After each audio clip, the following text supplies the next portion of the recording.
மீண்டும் உங்களை நான் சந்திப்பதிலே மிக்க மகிழ்ச்சி அடைகின்றோம். நான் இலங்கையில் இருந்து பதுளை போதனா வைத்தியசாலையில் இருந்து வைத்தியர் கிருஷான் வேதநாயகம். 3 கிழமைக்கு மேற்பட்ட காய்ச்சல், அதாவது 21 நாட்களுக்கு மேல் எங்களுக்கு காய்ச்சல் இருக்குமாக இருந்தால் அவற்றுக்குரிய காரணங்களை பற்றி பார்த்து கொண்டிருக்கின்றோம். அதில் முதலாவதாக கிருமி தொற்று அல்லது இன்ஃபெக்ஷன் என்ற பகுதி வருகிறது.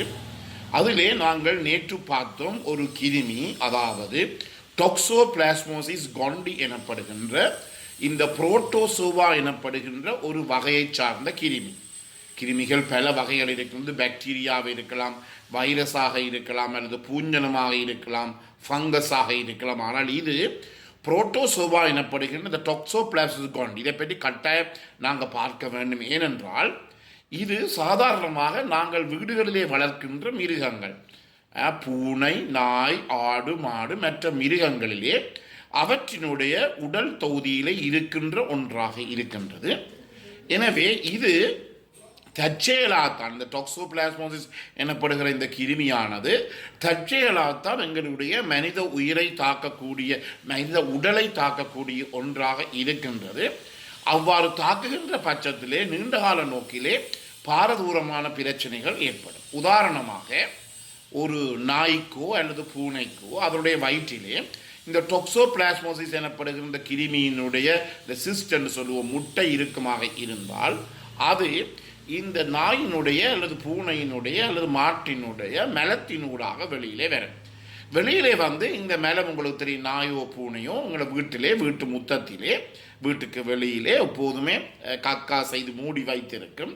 எனவே எங்களுக்கு தெரியாது, சிறு பிள்ளைகளாக இருக்கலாம், பெண்களாக இருக்கலாம், அல்லது பிள்ளைகளாக இருக்கலாம், விளையாடுகின்ற போது இந்த மிருகங்களினுடைய மலத்திலே இருக்கின்ற இந்த டாக்சோபிளாஸ்மோசிஸ் எனப்படுகிற இந்த கிருமியானது அந்த பிள்ளைகளினுடைய கைக்கு போகிறது. பிறகு என்ன செய்வார்கள்? பிள்ளைகள் அந்த கையை வாய்க்குள்ளே வைப்பார்கள், அல்லது கைகள் கால்களை கழுவாமல் சாப்பிட போவார்கள். இவ்வாறு சாப்பிட போகின்ற போது இந்த கிருமி அவர்களுடைய உணவின் மூலமாக அல்லது தண்ணீரின் மூலமாக இந்த கிருமி உடலை அடைகிறது. எனவே நாங்கள் என்ன சொல்லுவோம்? பாதிக்கப்பட்ட, அந்த தொற்றல் அடைந்து இந்த டாக்சோபிளாஸ்மோசிஸ் எனப்படுகிற கிருமியினுடைய முட்டை அல்லது சிஸ்ட் என்று சொல்லுவோம், இதன் மூலமாக பாதிக்கப்பட்ட, அதாவது பழுதடைந்த மாசுபடுத்தப்பட்ட நீர் அல்லது மாசுபடுத்தப்பட்ட உணவை உட்கொள்ளுகின்ற போது எங்களுக்கு இந்த நோய் ஏற்படும். அதே நேரத்திலே எங்களுடைய நாட்டில் இது பொருந்தாது. சில நாடுகளிலே என்ன செய்வார்கள் என்றால் இந்த இறைச்சி வகைகளை, அது ஆடு, மாடு, கோழி ஏதாவது இருக்கலாம், இறைச்சி வகைகளை அவர்கள் அரைவாசியிலே தான் சமைப்பார்கள்.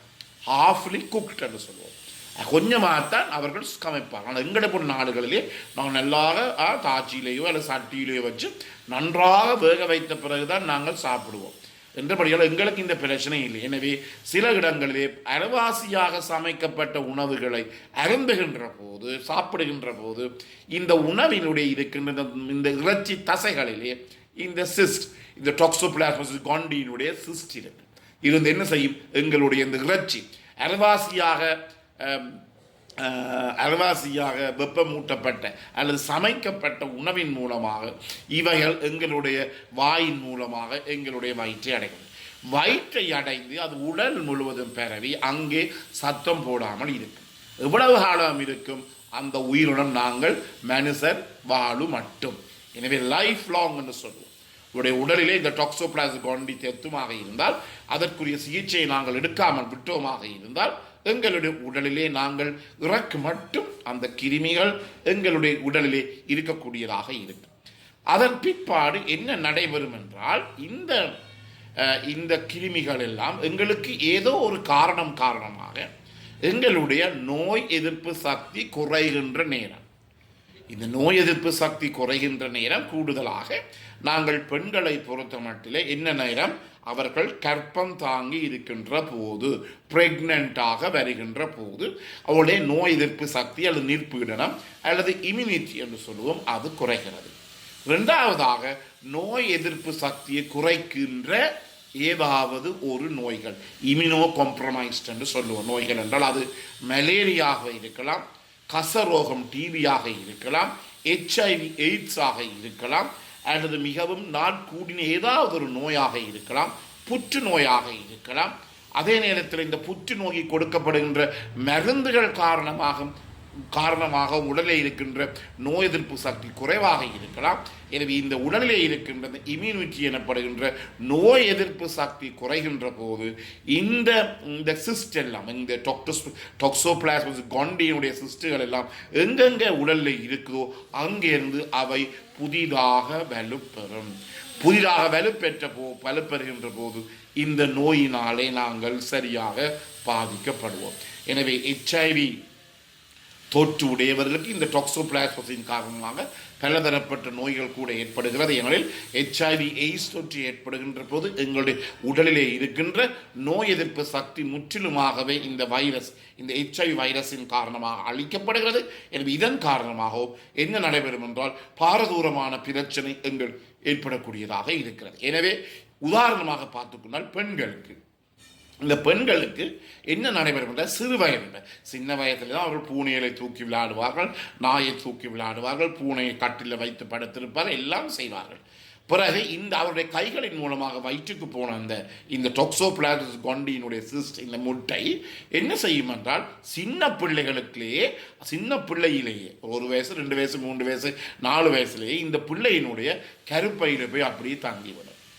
பிறகு இந்த பிள்ளை பெரிய பிள்ளையாக வந்து அதன் பிற்பாடு திருமணம் முடித்த அந்த பிள்ளை கற்பம் தாங்கி இருக்கின்ற போது, நான் முதலிலே சொன்னேன், கற்பம் தாங்கி இருக்கின்ற போது உடலில் இருக்கின்ற பெண்களுக்கு நோய் எதிர்ப்பு சக்தி குறைவடைகிறது. இந்த கருப்பையில் இருக்கின்ற இந்த டாக்ஸோபிளாஸ்மோசிஸ் என்ன செய்யும் என்றால் வெளியிலே வந்து என்ன செய்யும், வயிற்றிலே உள்ள பிள்ளை அப்படியே சாப்பிட்டு விடும், அழித்து விடும். இதன் காரணமாக அந்த பிள்ளைகளுக்கு அபார்ஷன் அல்லது கருக்கலைவு ஏற்படக்கூடியதாக இருக்கும். எனவே தான் அடிக்கடி ஒரு பெண்ணுக்கு கருக்கலைவு அல்லது அபார்ஷன் ஏற்படுமாக இருந்தால் நாங்கள் கட்டாயமாக அந்த பெண்ணினுடைய இரத்தத்திலே இந்த டாக்ஸோபிளாஸ்மோசிஸ் கொண்டி எனப்படுகிற இந்த புரோட்டோசோவா கிருமி இருக்கின்றதா என்பதை நாங்கள் இரத்த பரிசோதனையின் மூலமாக நாங்கள் பார்ப்போம். இது பெரிய ஒரு பிரச்சனை என்றபடியினாலே இவற்றுக்கு நாங்கள் காரணமாக இருக்கின்ற டாக்ஸோபிளாஸ்மோசிஸை எங்களுடைய உணவின் மூலமாக எங்களுக்கு செல்வதை நாங்கள் தவிர்த்து கொள்ள வேண்டும். அதே இந்த டாக்ஸோபிளாஸ்மோசிஸ் கண்களிலே போய் கண்கள் கூட பாதிக்கப்படும். கண்களிலே கூட கேட்ராக்ட் எனப்படுகின்ற இந்த வில்லைகள் பாதிக்கப்பட்டு வில்லைகளில் இந்த வெள்ளைப்படி இவ்வாறு பல பிரச்சனைகளை, அந்த நியூமோனியா ஏற்படும். இவ்வாறு பல பிரச்சனைகளை இந்த டாக்ஸோபிளாஸ்மோசிஸ் ஏற்படும். எனவே அடுத்த நிகழ்ச்சியில் இது எவ்வாறு நாங்கள் இதில் இருந்து எங்களுடைய பிள்ளைகளை பாதுகாப்போம். எனவே செல்ல பிராணிகளை நாங்கள் வீட்டிலிருந்து கலைக்க முடியாது. ஏன்னால் செல்ல பிராணி என்பது கட்டாயமாக வீடுகளில் இருக்க வேண்டிய ஒன்று. பிள்ளையுடைய மனநிலையை நாங்கள் நல்லாக வைத்திருப்பது. எனவே அதன் காரணமாக பிள்ளைகளை இந்த நோய் வருதுன்னு சொல்லிவிட்டு பிள்ளைகள் வீட்டில் இருக்கிற நாயை பூனையை நாங்கள் கலைக்க முடியாது. எவ்வாறு எங்களுடைய பிள்ளைகளை பாதுகாப்பது என்பதை பற்றி அடுத்த நிகழ்ச்சியிலே பார்ப்போம். எனவே இந்த நிகழ்ச்சி உங்களுக்கு பிடித்திருந்தால் பார்க்காதற்கு அறிமுகப்படுத்துங்கள். இதை லைக் பண்ணுங்கள், ஷேர் பண்ணுங்கள், மணி சின்னத்தை பெல் சின்னத்தை அமர்த்தி இதை நீங்கள் சப்ஸ்கிரைப் பண்ணலாம். அதே நேரத்தில் நேரடியாக தொடர்பு கொள்ள வேண்டுமாக இருந்தால் 009477356245 தொடர்பு கொள்ளுங்கள். பிறந்திருக்கு இந்த நாள் உங்கள் அனைவருக்கும் இனிய பொழுதாக அமைய அனைவருக்கும் பொதுவான இறைவனை வேண்டி விடைபெறுகிறேன். நன்றி, வணக்கம்.